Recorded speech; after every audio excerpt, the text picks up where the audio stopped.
Pagkatapos lang mag-pack ng mga angels ng kanilang 5,000 parcels and hawak-hawak ko ngayon ang dalawang Christmas scratch card. Ipapakita ko lang sa inyo ang sample na itsura kapag nakakuha ka ng 10. So, ayan siya guys. And then, sa likod niya nakalagay ang... Don't worry guys, hanggang katapusan pa po ito. So, ito po yung sample. Oh my God! Freaky! Ay, ang baho. Wait. So, ito naman yung dalawa. Ayan. Ganyan mo siya marireceive. So, ito na yan. Let's go. Ilagay na natin sa maswerteng basket for today. Mas, maligo ka na. May 10K ka. Love, ayan.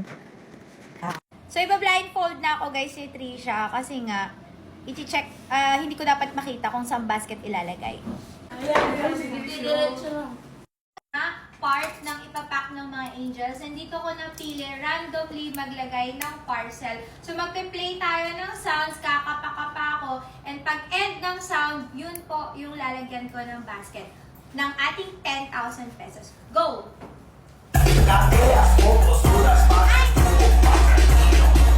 Esse é o chão, esse é o bonde todo não.